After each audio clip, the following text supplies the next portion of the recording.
Time Warner Cable is pleased to be an underwriting sponsor for Carolina Week. Coming up on the January 24th edition of Carolina Week. What would student body president elections be without some campaign controversy? We'll tell you how emails you send using a university listserv could violate the honor code. And in sports, the women's basketball team gets dropped on the road and a busy weekend for Olympic sports. Weathercaster John Boyer will tell us if this frigid weather will lighten up. All that and a wildlife hospital that specializes in animals you don't often see up close. Carolina Week starts right now.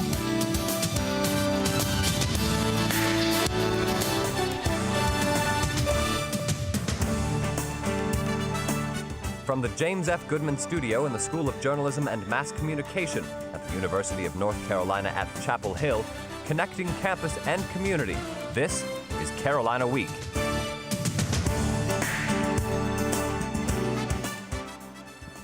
Student government elections are only about 2 weeks away, and charges of campaign violations are flying already. Good evening, I'm Joelle Kaplan. And I'm Jeremy Spearman. Thanks for joining us. The charges revolve around how candidate Ian Lee is getting some signatures he needs to get his name on the ballot. Charlie Hume has more. The beginning of the spring semester marks a yearly tradition for students walking through campus. The sight of student body president candidates looking to add signatures to their clipboards as they attempt to collect the 1,250 they need to get their names on the ballot. Ian Lee is using a different method to collect those signatures this spring, and not all of his fellow SBP candidates are sure the practice falls within the student code. But Lee says otherwise. I feel really confident that the board will find electronic signatures to be legal. We made sure to look into the process fully and think they meet the bar. Lee is the first student body president candidate to collect signatures online using an unauthenticated e-petition, which he says has allowed him to reach voters he wouldn't have been able to otherwise by stopping students walking through campus. We're looking for something that would allow us to, number one, make it so that students can participate on their time. They could look at the platforms before deciding. Lee estimates that he's received about 100 signatures so far on his e-petition. In Chapel Hill, I'm Charlie Hume, Carolina Week. Actually, we heard from the Board of Elections late this afternoon, and they have unanimously approved e-petitions as a way to get signatures for candidates. Now, the deadline to turn in petitions for student body president, the petitions is tomorrow. Candidates and their staffs have been petitioning in the pit around campus to get at least 1,250 different signatures. Candidates will use the FaceTime to explain their campaign platforms to potential voters. Students will get to decide who will be the next student body president on February 8th. Carolina Week will have live election coverage that night. UNC is offering 5,100 early applicants admission for next year. That's 7% more than last year. The admissions office chose from more than 14,000 applicants, which is also a 7% increase. 87% of those admitted rank in the top 10% of their class. They come from 97 North Carolina counties, 45 U.S. states, and 21 countries. Applicants found out by email this weekend. The official letters arrive this week. Well, a fraternity and several other groups are honoring the memory of a 21-year-old UNC student shot and killed by a Randolph County deputy back in 2009. Despite frigid temperatures, Delta Kappa Epsilon brothers and more than 100 community members bundled up Saturday morning to dedicate the Cortland Benjamin Smith Playground. It's located in Phoenix Place Habitat for Humanity's newest Chapel Hill neighborhood. The brothers say the playground reflects Smith's love for children. Smith's parents also flew in from Texas to speak and take part in the ceremony. Chapel Hill has a new fire truck, but it looks a little different from the rest. The truck is white with a Carolina blue stripe, a reverse color scheme from the town's other solid blue fire engines. Firefighters are calling the new engine the away jersey because its colors match the UNC football team's white uniforms the players wear during road games. The town of Chapel Hill acquired the truck from a station in Northern Virginia. Department officials opted to save money by not repainting the entire truck blue. It now runs rescue missions based out of Chapel Hill's Fire Station number 4. Alcohol charges are on the rise for businesses in Chapel Hill, and the Alcohol Law Enforcement Response Team is taking action. Fake IDs like these resulted in agents charging 13 of 47 alcohol-selling businesses in Chapel Hill on January 7th. In response, ALE has created the Be a Responsible Server, or BARS program. This third seminar in a series educated servers about how to identify fake IDs, along with signs of excess intoxication. Servers also learned about the legal liability of giving alcohol to underage people. We all send dozens or even hundreds of emails every day.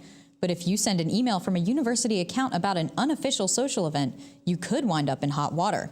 Jennifer Kessinger explains. As the former president of the men's volleyball club, senior Scott Powers has sent and received plenty of emails using the club's listserv. But there was one type of message he didn't want popping up in his inbox. One of our older players sent out an email which made explicit reference to alcohol in it. Emails advertising unofficial social events have become a code for parties hosted by a student organization, usually involving alcohol and underage drinking. Some senders use the term unofficial to avoid linking the group to activities prohibited by student organization bylaws, and often avoid specifically referencing alcohol, instead using terms like refreshments or beverages.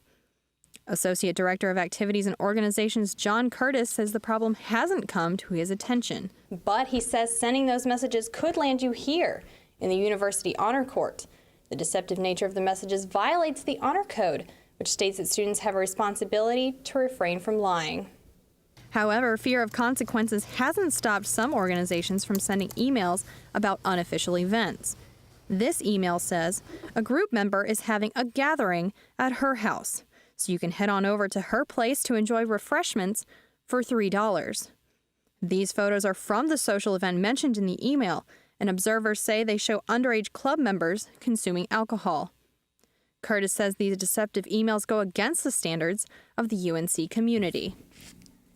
Whatever they say that's deceptive, that's wrong. That's not being upfront and honest to members. It's not being upfront and honest to the community.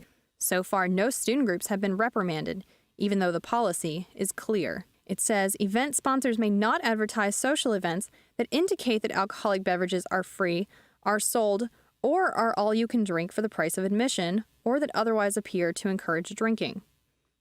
And of course, underage drinking will still be illegal, even if email messages refer only to refreshments and beverages. In Chapel Hill, I'm Jennifer Kessinger, Carolina Week. Bottom line, if you plan to serve refreshments, you probably shouldn't use your UNC email account to advertise that, especially if some of the guests are going to be underage. Well, many Chapel Hill residents want to help the homeless. But there's ongoing controversy about a new homeless shelter. Hill needs it, it's where to put it.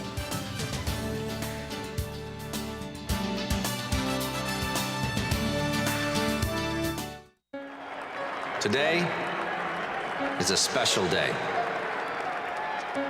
Today we gather as a nation and as an international community to recognize the selfless decision of one of the most influential women of our time. She's been recognized by religious figures and politicians around the world. To us, she's just Rachel. But to the rest of the world, she's the woman who, after having one too many drinks, chose not to drive home buzzed. Here today to honor Rachel is the family whose lives she spared.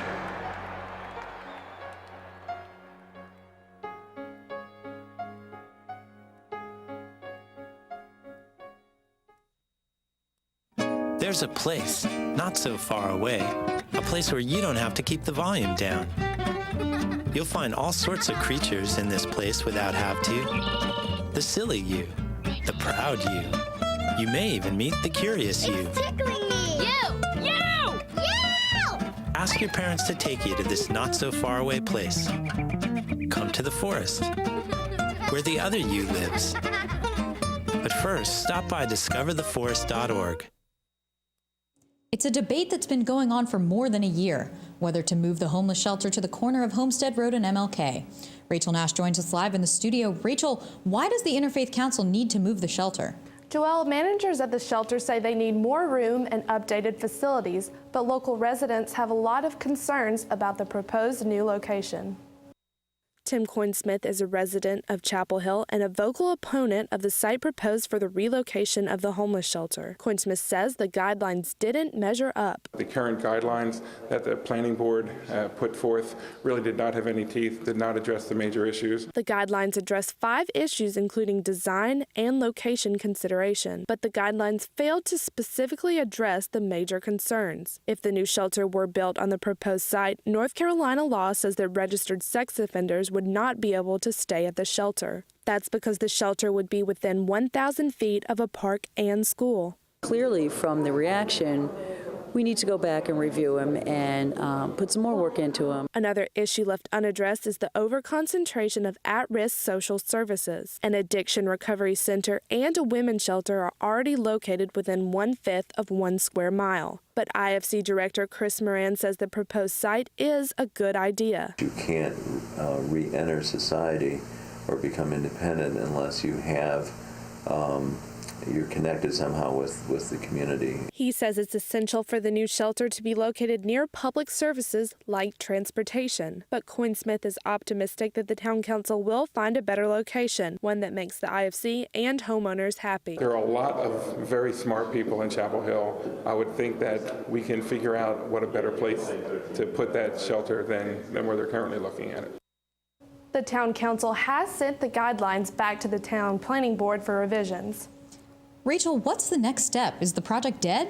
It's not dead, Joelle, but the town council must approve a new set of guidelines before the project can move forward. Rachel Nash reporting live in the studio. Thanks, Rachel. Faster technology at a dental clinic in Durham allows some UNC students to see things a little more clearly. Every week, students from the dental school provide a free clinic at the Durham Rescue Mission. Thanks to donations by XDR Radiology in California, they can now scan x-rays in a matter of seconds. X-rays that can speed up a tooth extraction like that, a little painful to watch. A direct sensor scanner connected to a computer by a USB cord goes into the patient's mouth and scans instantly. The new scanner would normally cost anywhere from $5,000 to $7,000. The Black Student Movement wants us to celebrate the life of Dr. Martin Luther King Jr. through service and through the arts.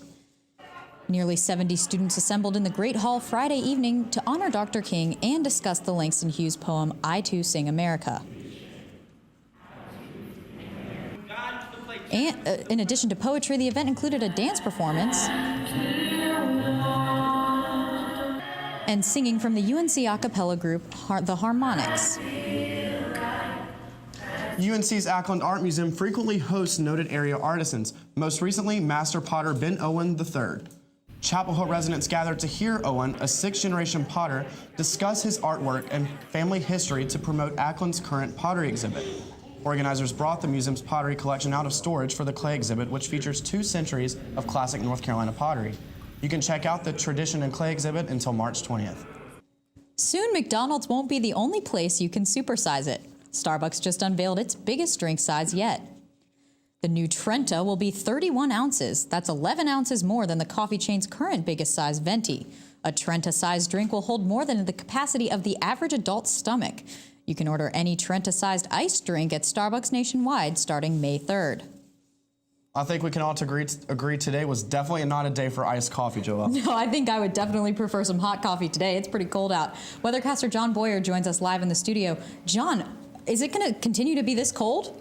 Well, the good news is it's going to get a little warmer, Joelle, but it's not going to be exactly balmy.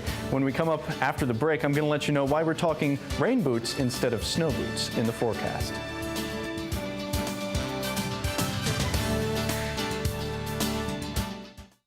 To be a good father is the most important job in a man's life, but it doesn't have to be hard. Play catch, go to a park or visit a zoo. Help your child with their homework. Sit down together for dinner. Ask them how their day was. Things get busy, and sometimes we all fall short. But the smallest moments can have the biggest impact on a child's life. Take time to be a dad today.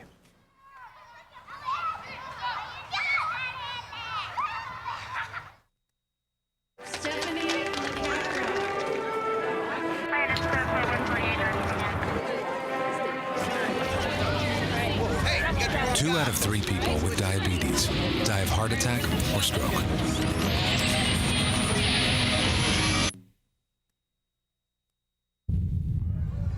That was his wake-up call. this is yours. Ask your healthcare provider how you can lower the risk. To learn more, go to diabetesactnow.org.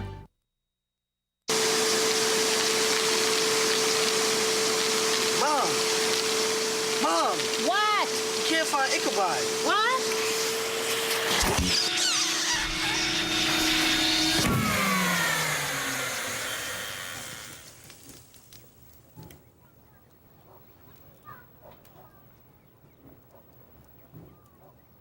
You don't have to be perfect to be a perfect parent. There are thousands of teens in foster care who would love to put up with you.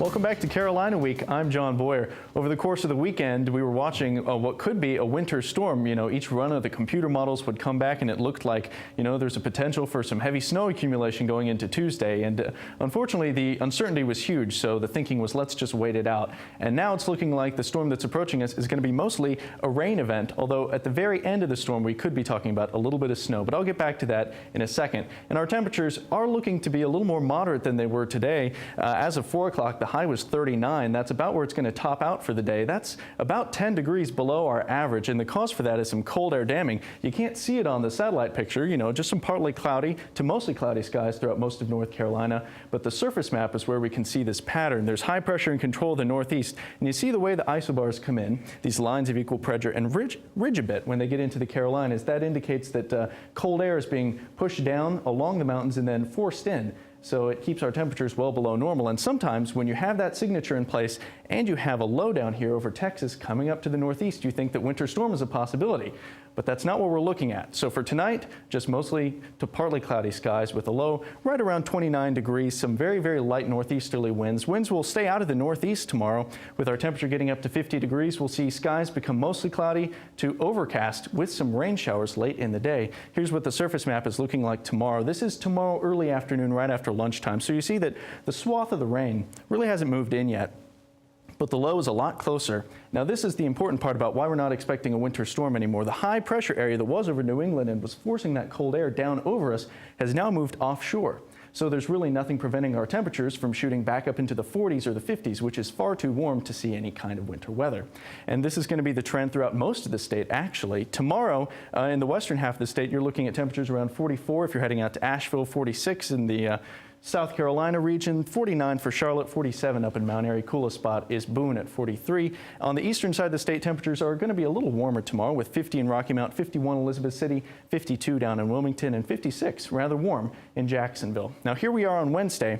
This low has now moved up right off the coast of South Carolina, gotten a lot better developed. We see rain for just about everybody across the state. Winter weather limited to the mountains only during the daytime hours on Wednesday. But as this low continues off the shore to the north and east on Wednesday afternoon and going overnight into early Thursday morning, this patch of icy weather or some light snow over Mississippi, that's what's going to be over us late in the day, and we could see some rain to snow transition. So let's break down this event. The wintry threat would not be until late Wednesday or early Thursday, and it would be a rain to light snow transition with only limited precipitation amounts. And anybody looking to beat that would be heading down to Miami. Next basketball game, 7:30 p.m. with a high temperature of 70 degrees down there. So the forecast is looking a lot better than it was over the weekend with rain, the predominant weather threat Tuesday into Wednesday, with skies returning to sunshine once again for Thursday and throughout most of the weekend. And our temperatures really aren't going to get that much cold afterwards either. We're only looking at temperatures in the 40s. I'm really glad to see that the temperatures look like they're about to go up, though. So. At least they're not 30s, you know? Yeah, at least. Thanks so much, John. All right. Thanks, John. What's our newest segment, Viral Video of the Week? And this week we're showcasing a popular video of a disappearing dog. Look at the cute innocent puppy just playing with a volleyball, but wait for it. There he goes. But don't worry, the little guy was just fine. Well, it was definitely a slow week in sports. We've had a break from basketball for a while, but it looks like we're picking back up on Wednesday. Well, Jeremy, I'm sure the Tar Heels have enjoyed their mini vacation, but coming up after the break, we'll introduce you to another Hatchell who's keeping up the family tradition.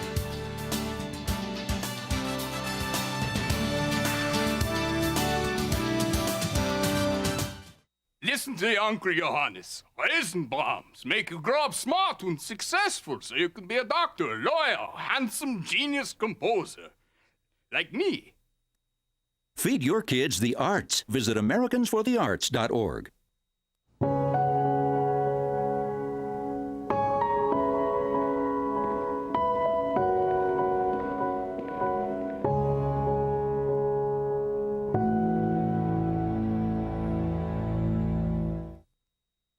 So my uncle calls and he says he's dizzy and he's losing his balance. I'm like, Unc, you want me to take you to a doctor? He's like, no, I'm gonna look up the symptoms. I said, your symptoms are you're dizzy and you're losing your balance. So he said, I can't get on the internet because my arm is numb. I said, well, use your good arm and dial 911. Stroke's no joke. If you or someone you love is showing symptoms of stroke, don't wait because it might be too late. Dial 911. Time lost is brain lost. Any questions? What kind of service plan does this come with? Unlimited. Can I keep my same phone number? Absolutely. How do I change the ringtone? Just hook it up to your computer. Does it have a camera? What's the warranty? Does it come in silver? Can I put my party shuffle on this? Does it have a 3.5 millimeter headset jack? You sell a lot of these? It's the one I carry. You ever get those phantom vibrations in your pocket? Any questions? No. Are you sure? Yeah. Ask questions. For the 10 questions everyone should know, go to ahrq.gov.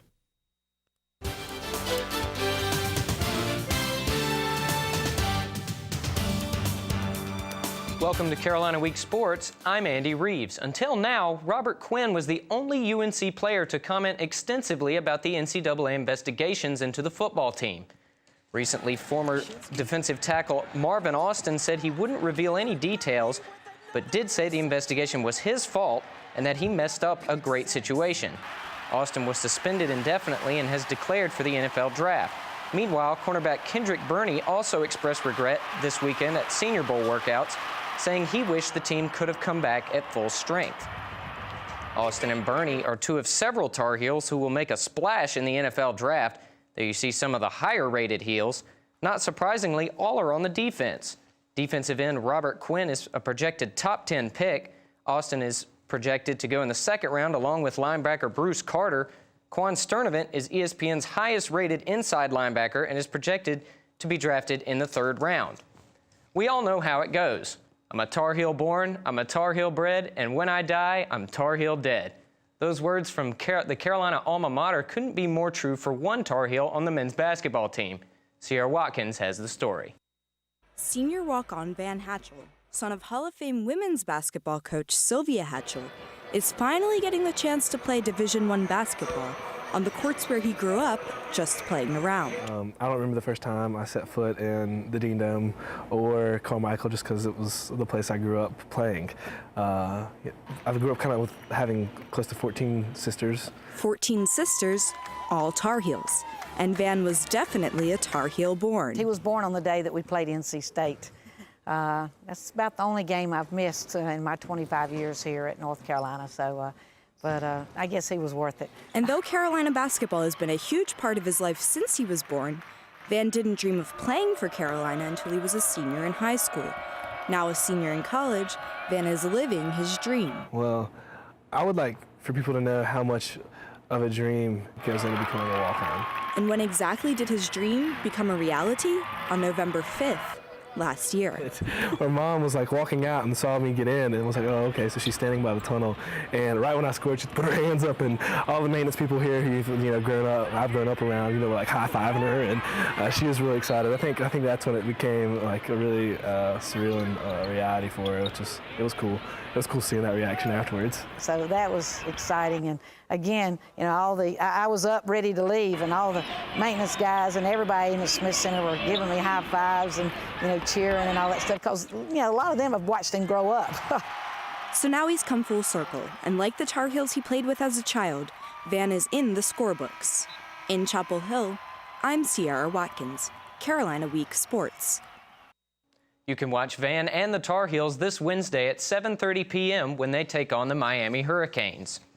Switching gears to the women's basketball team, Carolina will be without one of its best players for some time. Senior forward Jessica Breland is out day-to-day after undergoing arthroscopic surgery on her left knee to remove some loose cartilage.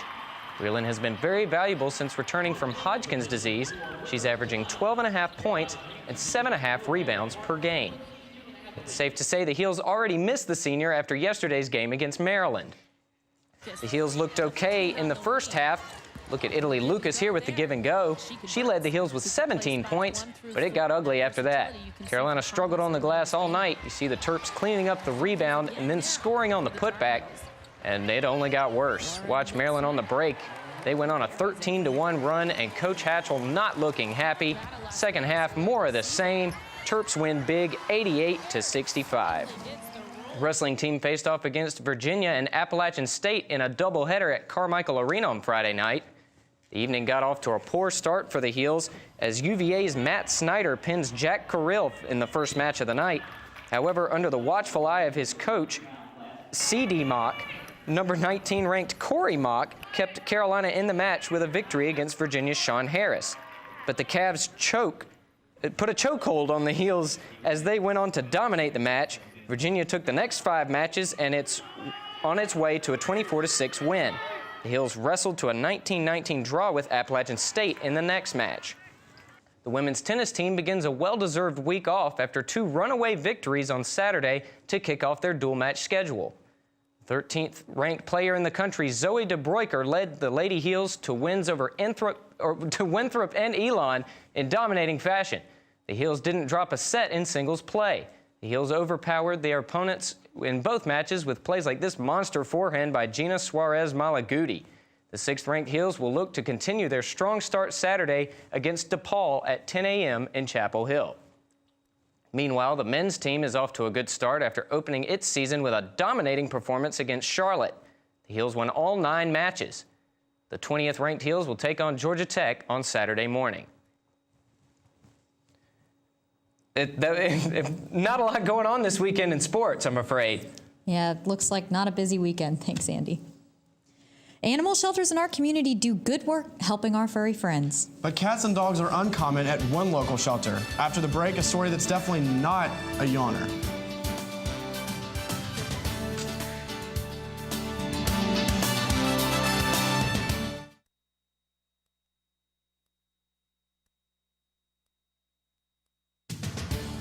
If you have a story idea, call Carolina Week at 919-843-8292 or email us at carolinaweek@unc.edu.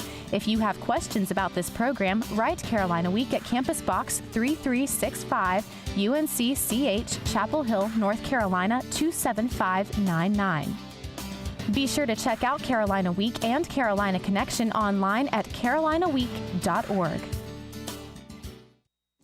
Wild animals get hurt all the time, trying to cross the road or because of human negligence or cruelty. The Triangle Wildlife Rehabilitation Clinic works to nurse those animals back to good health. Anna Winker has a story. This is one of the many animals the clinic gets every year. It has a respiratory infection and a worker must feed it through this tube. Today they're flushing the tube with warm water to push any remaining food to the turtle's intestines. For President Pamela Bain, every animal is as important as the rest. There was a friend of mine that said, now, today, which is your favorite animal? I mean, you know, so it's sort of one of those things. Today, what is your favorite case? Right now, the clinic has several interesting cases, including this black snake that had to have its jaw wired together after someone hit it with a shovel, and an owl that's blind in one eye after being hit by a car. Their most common animal during the winter is the turtle, but they get all kinds, including this little box turtle who's not even a year old. Volunteer Elizabeth Golly spends most of her time in the turtle room. She says every animal deserves a chance to live. We do our best to save those that can be saved, and that's really important. You know, they're part of the food chain too. But Bain says the only way they can keep taking care of animals like this guy is with lots of help.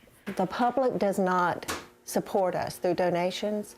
We'll be closing our doors. So, and if people don't continue to volunteer, we'll be closing our doors. But right now they're focused on the animals.